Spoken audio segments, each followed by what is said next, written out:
تیرا کلام رہے گا قائم پہاڑ جب نہ رہے خدایا، تیرے منہ کی ایک بات بھی ٹلے گی نہ چاہے کچھ بھی ہو، تیری مان دیے ہے زندہ سونے سے بھی قیمتی، میرا دل یہ دے گواہی ہے یہ کتاب عظیم، نازل کرے اپنا کلام شکستہ دلوں کو سکون ملے، تاریکی دور ہو میری راہیں روشن کر، دل اپنا کلام کثرت سے اے خدا بدل دے، رہائی دے کثرت سے پھل ملا، کلام رہے گا قائم پہاڑ جب نہ رہے خدایا، تیرے منہ کی ایک بات بھی ٹلے گی نہ چاہے کچھ بھی ہو۔ عزیز ناظرین، میں ایاد ظریف آپ تمام دیکھنے والوں کو ہمارے روز کے بائبلی مطالعاتی پروگرام کی نئی قسط میں خوش آمدید کہتا ہوں۔ ابھی ہم پرانے عہد نامے میں سے وائز کی کتاب کا مطالعہ کر رہے ہیں اور ہم اس کے 11ویں باب پر پہنچ چکے ہیں۔ 11ویں باب کے ساتھ ساتھ ہم چیزوں کے درست نقطۂ نظر پر بھی پہنچ چکے ہیں۔ ہم نے جانا کہ پچھلے ابواب میں سلیمان نے آسمان کے نیچے کی چیزوں پر غور کیا، دنیا کے نظریے سے سب دیکھا، جبکہ خدا کی سوچ اس میں شامل نہیں تھی، جبکہ 11ویں اور 12ویں باب میں سب چیزیں خدا کے نقطۂ نظر کے مطابق ہیں۔ سلیمان بادشاہ آہستہ آہستہ آگے بڑھا اور پھر اس نے خدا کے نقطۂ نظر کو سمجھا۔ آج کے پروگرام کے آغاز سے پہلے میں اسٹوڈیو میں آئے مہمانوں کا خیر مقدم کروں گا۔ بھائی اسحاق خوش آمدید، شکریہ بھائی فیاض خوش آمدید، اور اسٹوڈیو میں آئے دیگر مہمانوں کو بھی خوش آمدید۔ بھائی اسحاق 11ویں باب کی پہلی 2 آیات میں لکھا ہے، اپنی روٹی پانی میں ڈال دے کیونکہ تو بہت دنوں کے بعد اسے پائے گا، 7 کو بلکہ 8 کو حصہ دے کیونکہ تو نہیں جانتا کہ زمین پر کیا بلا آئے گی۔ اس نے دینے کے لیے کہا، اس سے کیا مراد ہے؟ آپ ہمیں بتائیے۔ بھائی ایاد، آپ نے تعارف میں ہی بیان کیا ہے کہ وائس کی کتاب کے آخر میں سلیمان نے خدا کے خیالات کو سمجھا اور ہم چیزوں کو اسی نقطۂ نظر سے دیکھتے ہیں۔ ہم کہہ سکتے ہیں کہ اس کی شروعات سے ہی یہ ایماندار کی نشانی ہے، کیونکہ سلیمان ایک حقیقی ایماندار تھا۔ خدا کے ساتھ رفاقت قائم کرنے سے اس کی جان بحال ہوئی۔ بھائی ایاد، یہ بہت تسلی بخش ہے۔ خداوند ایماندار کو کبھی بھٹکا ہوا نہیں رہنے دیتا۔ زبور میں لکھا ہے، تو میری آوارگی کا حساب رکھتا ہے، یعنی خدا ہماری آوارگی کے وقت بھی ہم پر نظر رکھتا ہے، پھر ہمیں جلد بحال کرتا ہے تاکہ ہم اس کے پاس لوٹ آئیں۔ وہ میری جان کو بحال کرتا ہے، وہ مجھے اپنے نام کی خاطر صداقت کی راہوں پر لے چلتا ہے۔ اس لیے نہیں کہ سلیمان اچھا تھا، بلکہ اپنے نام کی خاطر یہاں پر خداوند نے اپنے نام کی خاطر سلیمان کی جان کو بحال کیا۔ اپنی روٹی پانی میں ڈال دے کیونکہ تو بہت دنوں کے بعد اسے پائے گا۔ یہ بہت ہی شاندار خیال ہے، اس سے ہمیں دینے کا حوصلہ پیدا ہوتا ہے۔ اپنی روٹی یعنی سب لوگ کام کریں، ہم اپنی روٹی کے لیے کام کریں، اپنی کمائی زندہ رہنے کے لیے محنت کریں۔ کیا کوئی اپنی روٹی کو رکھ چھوڑتا ہے؟ وہ اس کو کہاں ڈالتا ہے؟ پانی میں۔ سلیمان نے کہا، کیونکہ تو بہت دنوں کے بعد اسے پائے گا۔ اس سے مراد اچھا بوئیں اور ضرورت مندوں میں تقسیم کریں، اس کو پانی میں ڈالیں اور ایک دن جو آپ نے دیا اس سے کئی گنا زیادہ پائیں۔ ہو سکتا ہے کہ کل حالات مختلف ہوں اور آپ ضرورت مند ہوں، تب باقی آپ کی مدد کریں۔ یہ بہت اچھی بات ہے، مگر اس کے روحانی معنی اور بھی گہرے ہیں۔ اکثر ترجموں میں روٹی کو گندم کے بیج کہا ہے اور پانی شاید اس زمین کو کہا ہے جس پر بہت پانی ہو، جو پیداوار دینے اور پھل لانے کو تیار ہو۔ بیج بونا یعنی بیج کو ڈالنا یا پھینکنا ہے۔ اس سے ہمیں خداوند یسوع مسیح کے الفاظ یاد آتے ہیں۔ اس نے کہا کہ ایک بونے والا اپنا بیج بونے نکلا، جب وہ نکلا تو اس نے اپنے بیج پھینکے، اس نے زمین پر ان بیجوں کو ڈالا اور ہر قسم کی زمین پر وہ بیج گرے۔ اس کو یقین تھا کہ آنے والے دنوں میں ان بیجوں میں سے اس کو پھل حاصل ہوگا۔ مسیح نے بھی یہ کیا، پھر شاگردوں نے اور رسولوں نے اعمال کی کتاب میں ہی ایسا کیا۔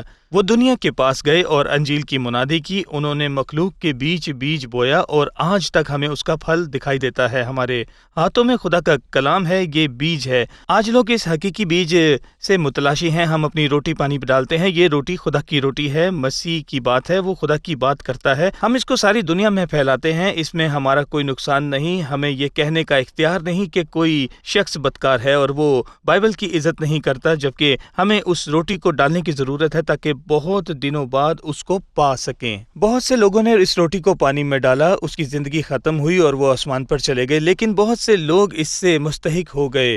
ان خادموں کی خدمت سے ان کی زندگی کے بعد بھی مستحق ہوئے، کیونکہ خدا کا کلام زندہ اور متاثر ہے اور ہر ایک دو دھاری تلوار سے زیادہ تیز ہے۔ ہمارا روٹی کو پانی میں ڈال دینا فائدہ نہیں ہے، کیونکہ ہم بہت دنوں بعد اس کو پا لیتے ہیں۔ اس کے بعد 7 کو حصہ دیں، 7 کا عدد کاملیت کا عدد ہے، 7 کو بلکہ 8 کو حصہ دیں، کثرت سے دیں، یقیناً وہ پھل لائے گا۔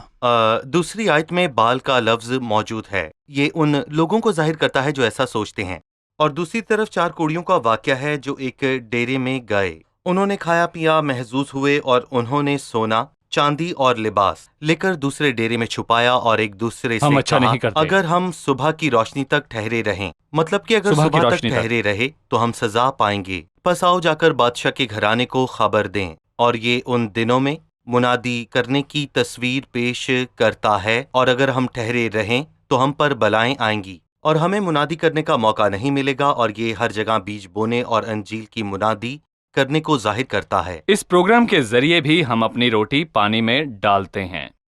ہم ابھی یہ پانی میں ڈال رہے ہیں تاکہ بائبل مقدس کے خزانے کو پائیں، اس کی خوشخبری پھیلائیں تاکہ ہم اس کو ہوا میں، پانیوں میں، بلکہ دنیا میں ہر جگہ پہنچائیں، سب لوگوں تک پہنچائیں۔ اس پروگرام سے لوگ مستفید ہو کر ہم سے رابطہ کریں۔ ہمارا کام ہے کہ انجیل کی خوشخبری کو پھیلائیں۔ میں جانتا ہوں کہ اب بھی لاکھوں لوگ مسیح کے طلبگار ہیں۔ اپنی روٹی پانی میں ڈال دیں، کیونکہ تو بہت دنوں کے بعد اسے پائے گا۔ ہماری خواہش ہے کہ اس پروگرام کو دیکھنے والے سب مسیح کو قبول کریں اور مسیح یسوع کے ساتھ جڑ جائیں۔ خدا کے فضل سے اگر ہم زندہ رہے تو ہم کثرت سے اس کے پھل کو دیکھیں گے۔ ہم ہر زبان، ہر ملک کے لوگوں میں اس کے پھل کو دیکھیں گے۔ ہر قوم ہم وقفے کے بعد آ کر مہمانوں کے سوالات کے ساتھ حاضر ہوں گے۔ ناظرین، ملتے ہیں ایک چھوٹے سے وقفے کے بعد، ہمارے ساتھ رہیے۔ ابدیت انسان کی پوری زندگی سے کہیں زیادہ ہے، ہم اس کا تعین نہیں کر سکتے۔ زبور کی کتاب میں لکھا ہے، ہم کو اپنے دن گننا سکھا، ایسا کہ ہم دانا دل حاصل کریں۔ دانا شخص موجودہ حالات اور اس کے دباؤ کے بارے میں نہیں سوچتا، بلکہ اس کو ابدیت کا خیال رہتا ہے۔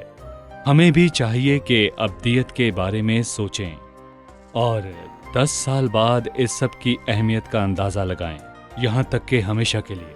آپ اس نقطۂ نظر کی روشنی میں سوچیں کہ زندگی مختصر ہے، پر ہم خدا کے ساتھ ہمیشہ کی زندگی پاتے ہیں۔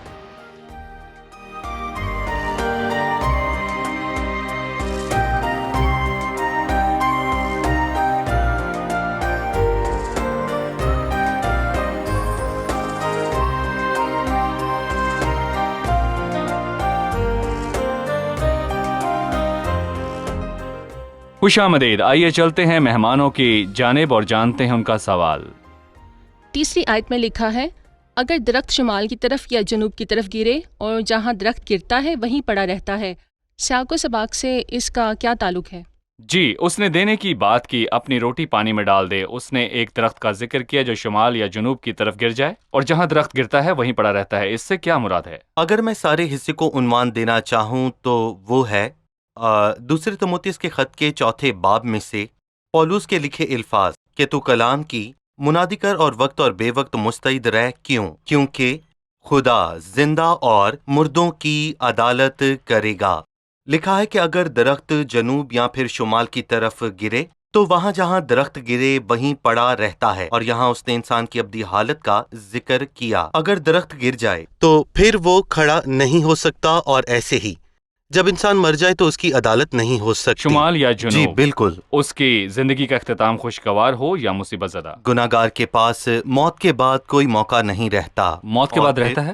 جی بالکل۔ جب کسی خاندان میں کوئی شخص مر جائے تو اس کے خاندان والے اس کے ایصال و ثواب کے لیے یتیموں کو کھانا کھلاتے ہیں۔ کیا اس سبب سے مرے ہوئے شخص کو کوئی زمین پر فائدہ ہوتا ہے؟ انسان کی موت ہو جائے تو اس کی آنکھیں بند ہو جاتی ہیں، اور پھر وہ فردوس یا پھر پاتال میں جاتا ہے، کیا اور اس کے پاس کوئی موقع نہیں رہتا۔ لوگ اس کی قبر پر جا کر دوبارہ دعائیں موقع کرتے نہیں ہیں کہ اس ملتا۔ کا عذاب کم ہو جائے۔ اس سب کا کوئی فائدہ نہیں۔ انسان کے پاس ابھی موقع ہے کہ وہ ابھی فیصلہ کرے اور جیسا کہ بھائی اسحاق نے ابھی تھوڑی دیر پہلے یہ کہا کہ ہماری روٹی سے مراد خدا کا کلام ہے، اور یہ گندم کے بیج کی مانند ہے، یہ روٹی کی مانند ہے۔ تیرا کلام ملا اور میں نے اسے نوش کیا، تیری باتیں میرے دل کی خوشی اور خرمی تھیں۔ اور خدا کا کلام پانی کی مانند ہے، اور بائبل مقدس میں بہت مرتبہ اسے پانی سے تشبیہ دی گئی ہے، اور لکھا ہے کہ جب بادل پانی سے بھرے ہوتے ہیں تو زمین پر برس کر خالی ہو جاتے ہیں۔ یہاں انسان کو بادل کہا گیا جو پانی سے بھرا ہوا ہے، تو ہوا اس کو اپنی مرضی سے اڑا کر لے جاتی ہے، اور خداوند کی مرضی اور اس کے حکم کے مطابق ہی بادل زمین پر برستے ہیں، اور میں کہوں گا کہ اسی پانی سے زمین پر پھل آتا ہے۔ اور آپ کلام سے مطمئن ہیں تو ایسا ہوتا ہے کیونکہ روح القدس اسے متحرک کرتا ہے، اور وہ مقررہ وقت پر زمین پر پانی برساتا ہے، اور اس کے اندر سے زندگی کے پانی کی ندیاں جاری ہوتی ہیں، اور اس سے ہماری حوصلہ افزائی ہوتی ہے کہ ہم خدا کے کلام کی منادی کریں، مشکلات اور پریشانیوں پر غور نہ کریں، اور وقت اور بے وقت مستعد رہیں۔ اور چوتھی آیت میں لکھا ہے، جو ہوا کا رخ دیکھتا رہتا ہے وہ بوتا نہیں، اور وہ جو بادلوں کو دیکھتا ہے وہ کاٹتا نہیں،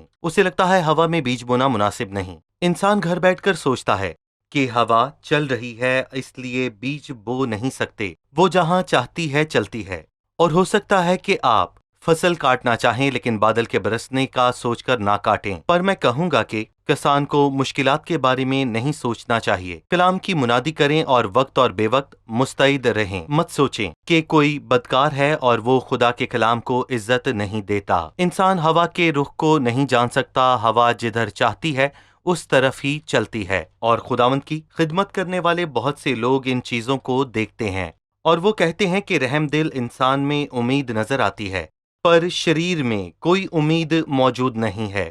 اور ہم نے بہت بار ایسا دیکھا کہ ہم بہت عام ہیں، اور مجھے بھی خدا کے کلام کا تجربہ یوں ہوا کہ جب کچھ لوگ آپس میں بیٹھ کر اس کے متعلق بات کر رہے تھے تو اس کے بعد ایک شخص نے کلام کی تحقیر کی، پر میں نے خداوند کو قبول کیا اور اپنی زندگی اس کو سونپ دی، جبکہ وہ الفاظ انہوں نے میرے لیے نہ کہے تھے۔ اور اسی لیے ہم مشکلات کے بارے میں نہ سوچیں، جیسا کہ تو نہیں جانتا کہ ہوا کی کیا راہ ہے، ہوا جدھر چاہتی ہے چلتی ہے۔ اور حاملہ کے رحم میں ہڈیاں کیوں کر بڑھتی ہیں، ویسے ہی انسان گناہگار کی نئی پیدائش کے بارے میں نہیں جان سکتا، کیونکہ ہوا جدھر چاہتی ہے وہاں چلتی ہے، اس کی آواز سنائی دیتی ہے اور کوئی نہیں جانتا یہ کہاں سے چلتی اور کدھر کو جاتی ہے۔ اور سستی اور کاہلی کو موقع نہ دیں، صبح کو اپنا بیج بو اور شام کو بھی اپنا ہاتھ ڈھیلا نہ ہونے دے۔ وقت اور بے وقت، میں کہوں گا کہ یہ ایک بہت ہی خوبصورت منظر ہے، اور ہماری حوصلہ افزائی ہوتی ہے کہ ہم انجیل کی منادی کرتے ہیں۔ مجھے یہ الفاظ سن کر بہت خوشی ہوئی کہ کلام سے بھرا ہوا ایک ایماندار ایک بادل کی مانند ہے جو پانی سے بھرا ہوا ہے۔ ہوا اس کو لے جاتی ہے تاکہ زمین پر بارش برسائے۔ اگر ایماندار کلام سے مطمئن ہو تو روح القدس کی رہنمائی سے پھل لاتا ہے۔ روح القدس نے فلپس سے کہا کہ نزدیک جا کر اس رتھ کے ساتھ ہو لے، اور اس کو ہدایت کی کہ حبشی خوجہ کے پاس جائے۔ وہاں اس نے اسے خدا کا کلام دیا، اور اس نے وہ کلام قبول کیا اور خوشی کرتا ہوا اپنی راہ کو چلا گیا۔ وہ مسیح کا شاگرد تھا۔ ایک دن اس کو سامریا جانا پڑا کیونکہ وہاں پر ایک عورت کو اس کی ضرورت تھی۔ ہمیں چاہیے کہ ایک بادل بنے تاکہ پانی سے بھر جائیں اور روح القدس کی رہنمائی میں چلتے رہیں۔ بھائی اسحاق 6 آیت ہے، صبح کو اپنا بیج بو اور شام کو بھی اپنا ہاتھ ڈھیلا نہ ہونے دے، کیونکہ تو نہیں جانتا کہ ان میں سے کون بارور ہوگا، یہ یا وہ، یا دونوں کے دونوں برابر برومند ہوں گے۔ صبح اور شام کام کرنے سے کیا مراد ہے؟ اس نے ہمیں خوبصورت تصویر پیش کی ہے۔ اس نے بیج بونے کی بات کی ہے۔ بیج بونے کے معنی ہے خدا کے کلام کا بیج بونا۔ ہمارے عزیز بھائی فیاض نے 2 تیموتھیوس کے 4 باب کی آیت میں کہا کہ وقت اور بے وقت مستعدہ۔ کسی نے ایک خادم سے پوچھا، آپ کلام کی منادی کب کرتے ہیں؟ اس نے جواب دیا کہ 2 موقع پر، وقت اور بے وقت۔ دراصل میں ناظرین کو بے وقت کا مطلب بتانا چاہتا ہوں۔ کوئی یہ خیال کر سکتا ہے کہ شاید رات 11 بجے کے بعد میرے ساتھ آپ خدا کے کلام کی بات کریں۔ اس کا مطلب ہرگز یہ نہیں ہو سکتا کہ وہ وقت اس شخص کے لیے غیر مناسب ہے۔ لوگ کہتے ہیں کہ یہ ہمارے کام کا وقت ہے۔ کام کے بعد اس بارے میں بات کریں گے۔ لکھا ہے، صبح کو اپنا بیج بو اور شام کو بھی اپنا ہاتھ ڈھیلا نہ ہونے دے۔ لوگ 8 گھنٹے کام کرتے ہیں اور ٹائم 12 گھنٹے کا کام ہوتا ہے، وہ پورے دل سے کام کرتے ہیں، تو خدا کے کلام کا بیج بونے کے لیے کتنے گھنٹے کا کام کرنا 24 چاہیے؟ گھنٹے 24 گھنٹے۔ اور اس کو چاہیے 20 گھنٹے تیار رہے، ہر وقت خدا کے کلام کی بات کے لیے مستعد رہے، کام پر موجود ہو، ٹیکسی میں سفر کر رہا ہے، ٹرین میں سفر کر رہا ہو یا گھر پر ہو، ہر وقت اس کو تیار رہنا چاہیے۔ سیڑھیاں چلتے ہوئے شاید کوئی اس کو مل جائے تو ضروری ہے وہ تیار رہے، تاکہ مرد خدا کامل بنے اور ہر ایک نیک کام کے لیے بالکل تیار ہو جائے۔ مجھے اس میں بہت خوبصورت معنی نظر آتے ہیں، صبح ہو یا شام آپ تیار رہیں۔ صبح کو اپنا بیج بو اور شام کو بھی اپنا ہاتھ ڈھیلا نہ ہونے دے۔ کسی بھی وقت پر کسی بھی وجہ سے آپ اپنے ہاتھ کو کبھی بھی ڈھیلا مت ہونے دیں۔ صبح سے مراد زندگی میں جوانی کے وہ ایام ہیں بلکہ شامل زندگی کے خزاں کو ظاہر کرتی ہے۔ اس نے کہا کہ اپنی جوانی کی صحت اور طاقت خدا کی منادی میں وقف کر بوڑھے ہو تو بدن میں اتنی طاقت نہیں رہتی۔ اس نے بوڑھوں کے لیے کہا کہ بے شک بیماری کے بستر پر ہوں تو بھی خدا کے کلام کی منادی کریں، اپنے گھر میں ہوں تو یا کہیں بھی جہاں پر خدا کا کلام سننے کا موقع ملے اس کو بھرپور استعمال کریں۔ اکثر جوان سوچتے ہیں کہ وہ اس سب کے لیے چھوٹے ہیں اور لوگ ان کا مذاق اڑائیں گے۔ علیشا اور نعمان کوڑی کے دنوں میں اسیر لڑکی کو یاد کریں۔ خداوند نے یرمیہ سے فرمایا، یوں نہ کہہ کہ میں بچہ ہوں۔ یسایہ بھی ایک بچہ تھا، پر خداوند نے اس کو بڑی بحالی لانے کے لیے استعمال کیا۔ تیموتھیوس اور بہت سے ایسے لوگ تھے جو جوان حوصلہ نہ ہارے، اپنی جوانی میں دوسروں کے کام آئے، اپنے گھر، دوستوں، پڑوسیوں اور ساتھیوں سے اس کا آغاز کریں۔ بزرگ ایماندار اکثر یہ محسوس کرتے ہیں کہ ان کی عمر ایک سیراب کی طرح گزر گئی۔ ایک پرستار نے یہ الفاظ کہے کہ اس نے اپنے بڑھاپے میں مسیح کو جانا، لیکن ایسے لوگ ہیں جو بڑھاپے میں خداوند کے لیے پھل لاتے ہیں اور خداوند نے ان کے آخری برسوں میں ہر چیز کی بھرپائی کی۔ جن فصلوں کو ٹڈی نے کھایا، خداوند نے ان کو بھی بحال کیا۔ ہمارے جتنے بھی بزرگ ہیں وہ سن رہے ہیں، میں ان کی حوصلہ افزائی کرتا ہوں۔ میرے بزرگ بھائی، میری مائیں، خدا کا کلام سنیں، خداوند آپ کو استعمال کرے۔ یہاں ہم ایک بہت اچھی چیز دیکھیں گے کہ اس کے پھل کی ضمانت ہے۔ بائبل مقدس میں لکھا ہے، اپنا ہاتھ ڈھیلا نہ ہونے دے۔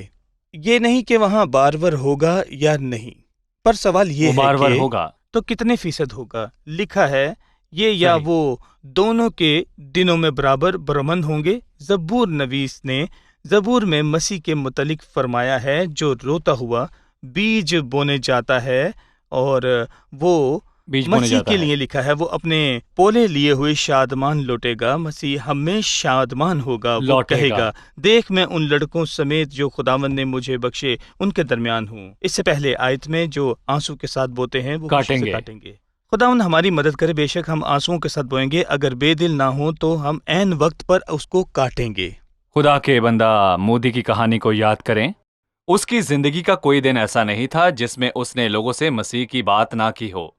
ایک رات جب وہ سونے گیا تو سوتے ہوئے اس کو یاد آیا کہ آج اس نے کسی کو بھی مسیح کے بارے میں نہیں بتایا، اور یہ ٹھیک نہیں۔ اس لیے وہ سڑک پر گیا، وہاں کوئی نہیں تھا۔ وہ چوک میں جا کر رکا اور اس نے اونچی آواز میں کہا، اے بدبخت انسان، مسیح تجھ سے محبت رکھتا ہے۔ بدبخت انسان، مسیح نے تیرے لیے جان دی۔ پھر وہ گھر چلا گیا۔ بعد میں اسے ایک شخص ملا۔ اس نے اس کو کہا، مودی صاحب، آپ جانتے ہیں کہ آپ مجھے مسیح کے پاس لائے۔ اس نے پوچھا، کب؟ اس آدمی نے جواب دیا کہ ایک دن میں خودکشی کرنے کو تیار تھا۔ میں نے سڑک پر ایک آواز سنی، اے بدبخت انسان، مسیح تجھ سے محبت رکھتا ہے۔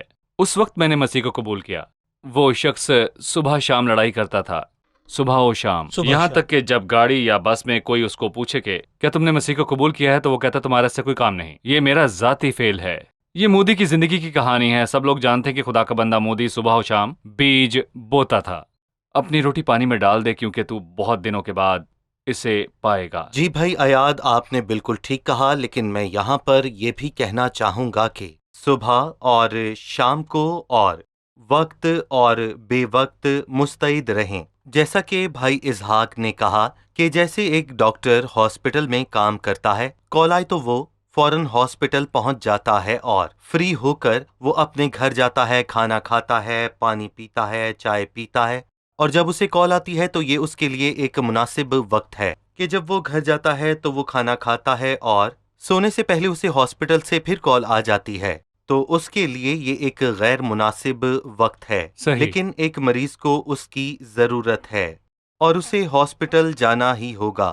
اور میں کہوں گا کہ جو لوگ خدا کے کلام کی منادی کرتے ہیں، لیکن یہ غیر مناسب ہے کہ آپ ہر وقت اس کے کلام کی منادی کرتے رہیں۔ لکھا ہے کہ وقت اور بے وقت مستعد رہیں، کیونکہ کلام کی منادی کرنا آپ کی ذمہ داری ہے۔ بہت لوگ دکھ اور اذیت کے بیچ ہی خداوند کی گواہی دیتے ہیں، جو منادی کے لیے مناسب وقت نہیں، کہ وہ دکھ اور تکلیف میں خداوند کی پولس اور گواہی دیں۔ سلاس کے ہاتھوں میں بیڑیاں موجود تھیں اور انہوں نے اسی حالت میں کلام کی منادی کی۔ صحیح، ہم وقفے کے بعد مہمانوں کے سوالات کے ساتھ حاضر ہوں گے۔ عزیز ناظرین، ایک چھوٹے سے وقفے کے بعد دوبارہ حاضر ہوں گے۔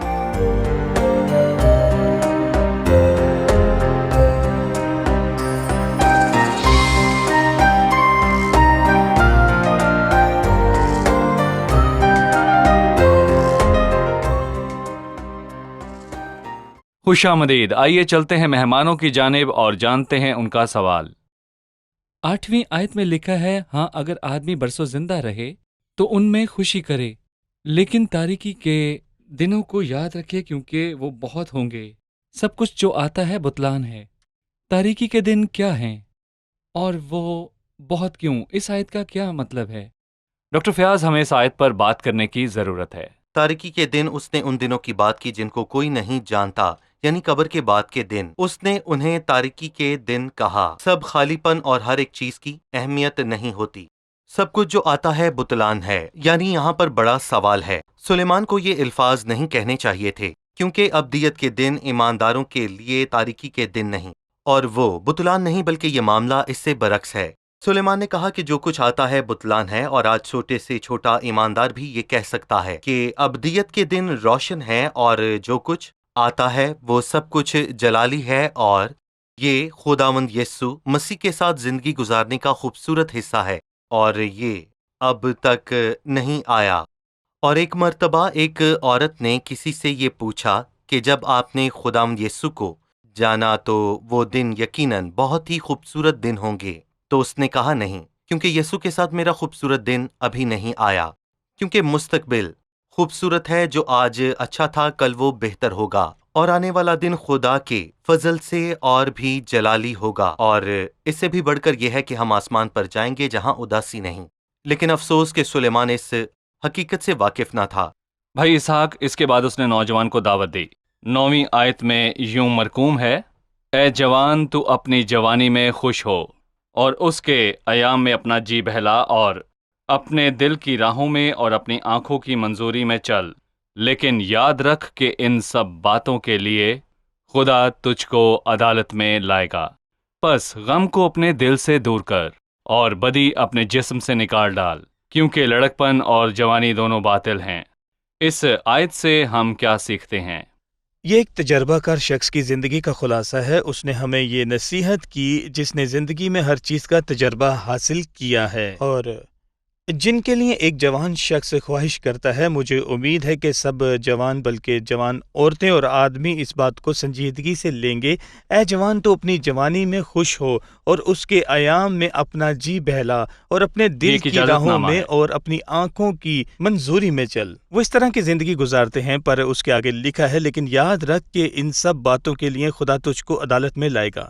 انسان کو یہ مکمل طور پر سمجھنے کی ضرورت ہے۔ اگر آپ چاہتے ہیں کہ اپنی مرضی سے زندگی گزاریں تو ٹھیک ہے، پر خدا تجھ کو عدالت کے بیچ لائے گا۔ کیا خدا ہماری آزادی کو محدود کرنا چاہتا ہے؟ نہیں۔ ہم اگلے باب میں یہ پڑھیں گے، لکھا ہے، اور اپنی جوانی کے دنوں میں اپنے خالق کو یاد کر، تاکہ جب آپ بزرگ ہوں اور اپنے ماضی کو دیکھ کر خوشی محسوس کریں تو آپ اپنی زندگی سے خوش ہوتے ہیں۔ سلیمان کا مقصد ان نوجوانوں کو خوفزدہ کرنا نہیں ہے جو اپنی مرضی سے زندگی گزار رہے ہیں، کیونکہ خداوند ان کو دیکھ رہا ہے۔ خدا سزا دینے کے لیے نہیں دیکھتا، اس کو ہم سب سے محبت ہے۔ اس کو معلوم ہے کہ نوجوان اپنی زندگی کا یہ حصہ لاپرواہی سے بسر کرتے ہیں، اس لیے وہ اپنی زندگی اور ابدیت میں نقصان اٹھاتا ہے۔ جو مسیح کو نہیں جانتا وہ اپنے گناہوں اور اپنی خطاؤں کے ساتھ جہنم میں جائے گا۔ اس لیے یہاں ان کے لیے تنبیہ ہے، کیونکہ خدا کو ان سے محبت ہے۔ خدا ہم سے ہماری آزادی نہیں چھینتا اور نہ ہی ہمیں دھمکاتا ہمارے لیے تنبیہ ہے، کیونکہ اس نے کہا کہ غم کو اپنے دل سے دور کر۔ 10ویں آیت میں وہ کہتا ہے، غم کو اپنے دل سے دور کر۔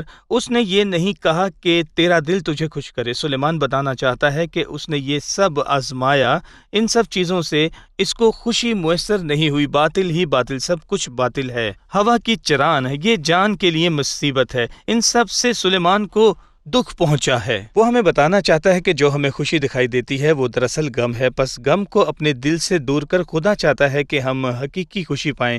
انسان جن چیزوں کے پیچھے بھاگتا ہے وہ سب غم ہے۔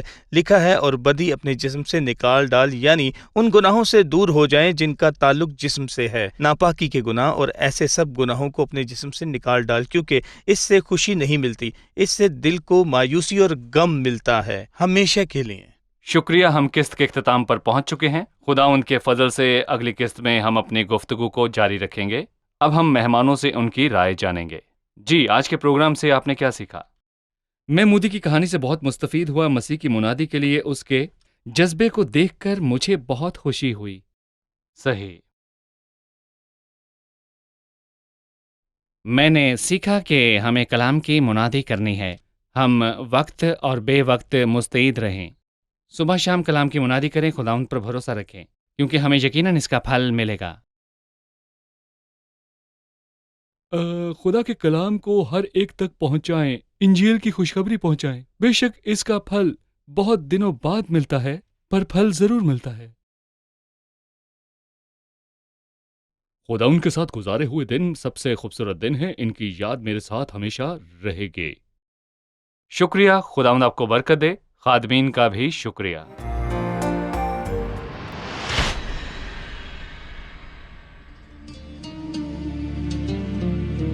حبيب العمر لطول العمر هتبقى حبيبي طول العمر والباقي العمر هتبقى حبيبي حبيب العمر لطول العمر هتبقى حبيبي طول العمر والباقي العمر هتبقى حبيبي. مين زيك يسامح، مين زيك يداوي، مين زيك يحن، مين زيك يسامح، مين زيك يداوي، مين زيك يحن، مين غيرك يقول للشيء كن فيكون، مين غيرك قادر على هد محصول، مين غيرك يقول للشيء كن فيكون، مين غيرك قادر على هد محصول، مين بالحب يروي القلب من الينبوع، مين غيرك يسامح بالحب يا يسوع.